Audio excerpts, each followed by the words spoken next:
The room was filled with the warmth of a romantic embrace. His hands were on my back, and I could feel his breath against my neck. The passion was overwhelming, a mix of lust and guilt that made my heart race faster. I pressed my body closer to his, needing the comfort and the thrill he brought. The tension between us finally snapped, and he lifted me effortlessly, pressing me against the wall. His lips moved hungrily along my neck, trailing hot kisses that made my skin tingle. My breath hitched as his hands roamed my back, sliding under the fabric of my shirt. I gasped, surrendering to the mix of excitement and guilt. Every touch, every kiss was an electric jolt that pushed me further into the storm of desire. His hand explored every inch of my body, leaving trails of fire in their wake. He pulled me closer, our bodies molding together like pieces of a puzzle meant to fit. The room blurred around us, and all that existed was the heat between us. My fingers dug into his shoulders, pulling him even closer as he pressed his lips against mine, deepening the kiss with a fervor that made me dizzy. He moved us to the bed, and I felt the soft sheets beneath me as he leaned over. Our eyes locked, searching each other for any sign of hesitation. There was none. Only hunger and the desperate need to feel something real. His touch was demanding yet tender, and as he leaned down, our bodies intertwined, and I surrendered to the flood of emotions washing over me. But that wasn't my husband. No, my husband wasn't here. He had left, and I was standing there with my emotions spiraling out of control. My life now teetering on the brink of something I had never thought possible. How did I get here? My name is Claudia, and I was married to Michael for 10 years. We had a picture-perfect life, or at least that's what everyone believed. On the outside, we were the ideal couple.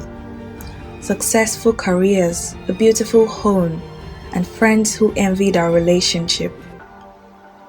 But inside, my marriage had turned into a void, a chasm of unmet desires and unspoken words. I remember the last time I tried to reach out to Michael.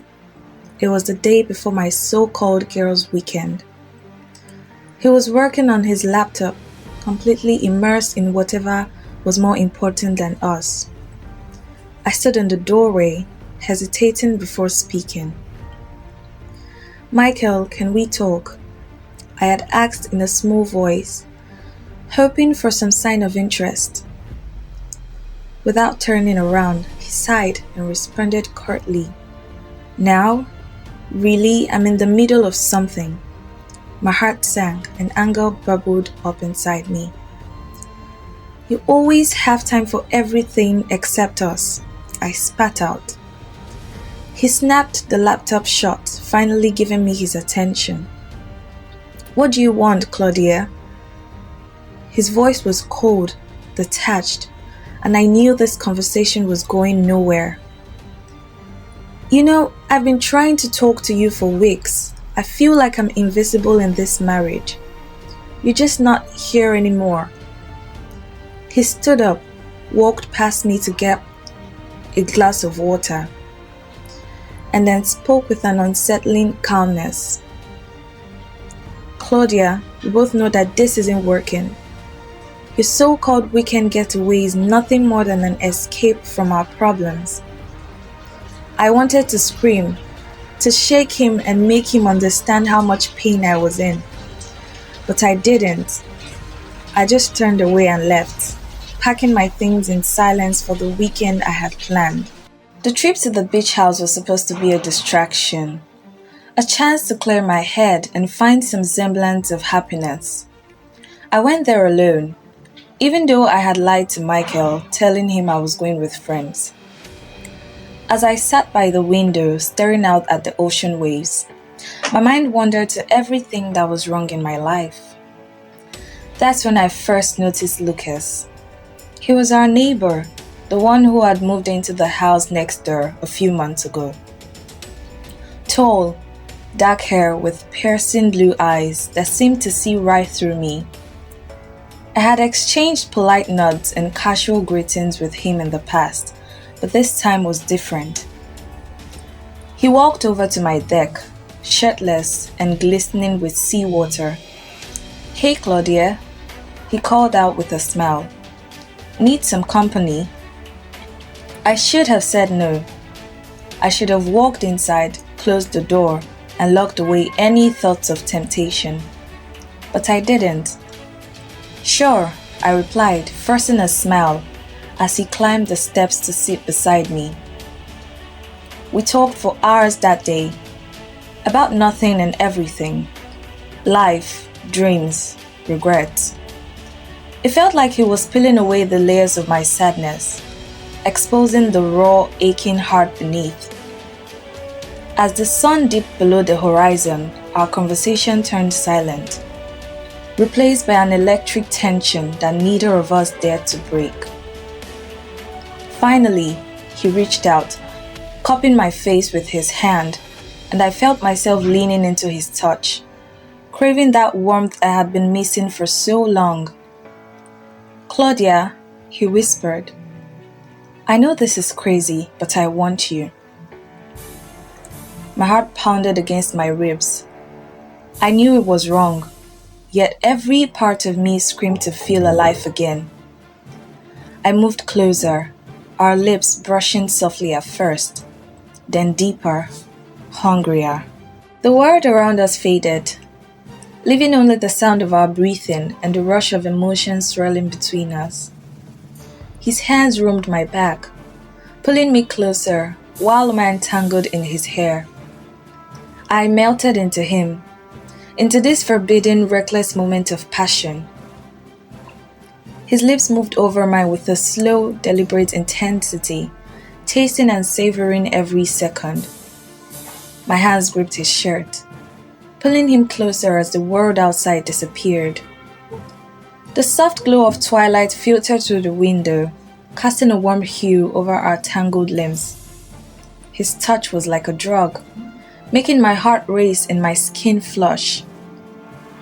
The quiet in the room only amplified every brush of his fingers, every gasp that escaped my lips.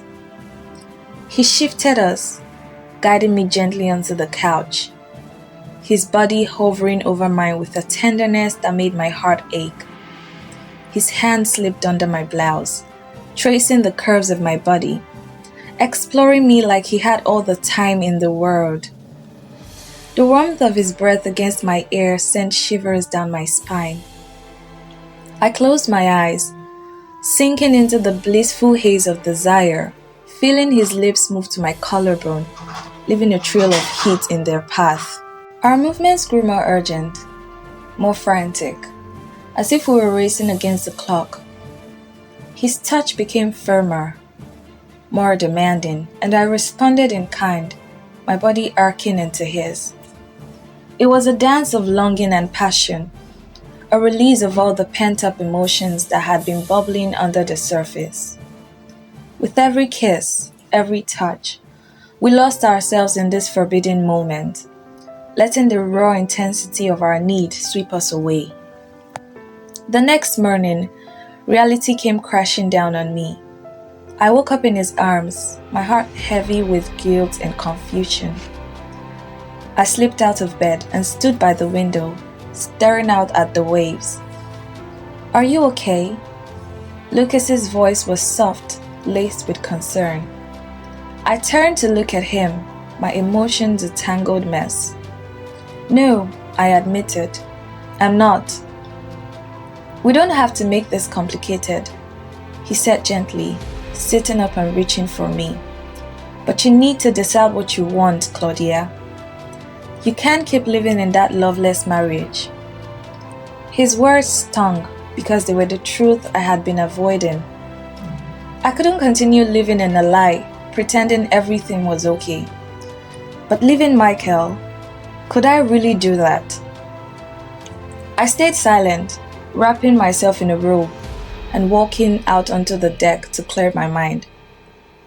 The ocean's endless expanse reflected the storm inside me. I had betrayed my marriage, my vows, yet for the first time in years, I felt alive. Returning home, I found Michael in the living room, surrounded by packed boxes. My heart sank. "What's going on?" I asked, already knowing the answer. He turned to face me, his eyes cold. "I found out about your little weekend. So tell me, Claudia, was it worth it?" I froze, unable to speak. He knew. How could he not? The guilt and the lies had finally caught up to me.